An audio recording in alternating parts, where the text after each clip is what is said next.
everybody, welcome to this episode of Open Source RV where I'm doing my 2,000 hour review on this generator. It's the Sportsman 1000.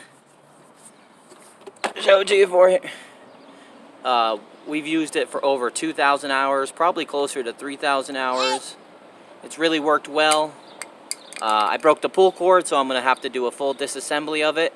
So if you want to know what's in it, or you want to know any common problems, because I've been through them all, this is the video for you. Let me get started on the disassembly, and I'll show you what I've learned about this generator.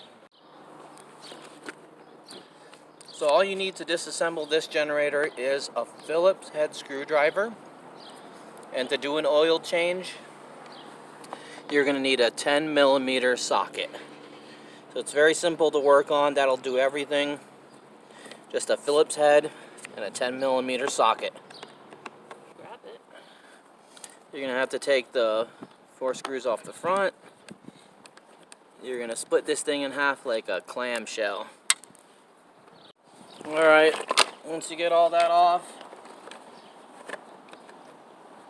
the generator will split in twain.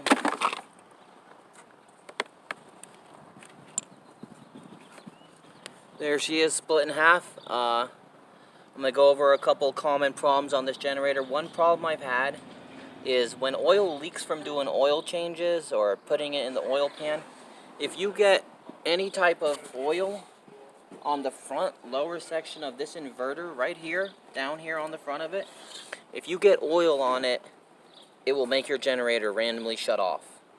So the fix for that is to take it apart like this, and then spray carbon choke cleaner all over the front. Let me get you a better angle here.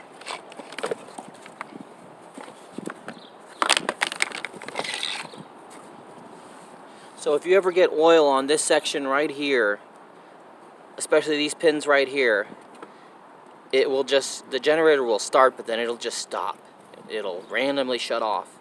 So if you do have it just randomly shutting off and you've spilled oil around, clean this off with carbon choke cleaner and you'll probably be good to go.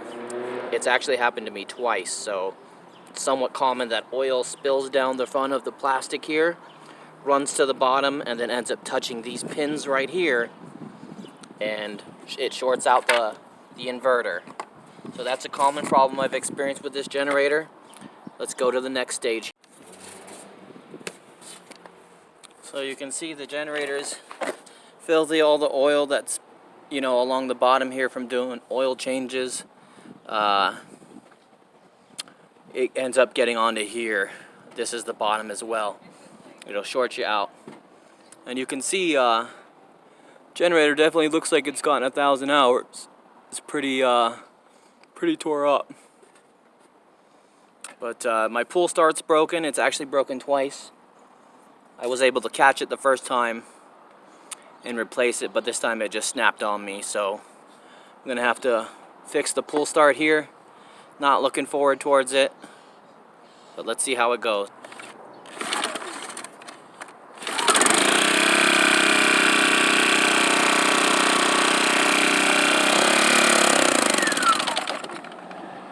I know that video was a short one, but we've got a lot of other content with hiking, foraging, bushcraft, RV repair, all types of stuff. Make sure you check out our other videos, hit that subscribe button, and be seeing you soon.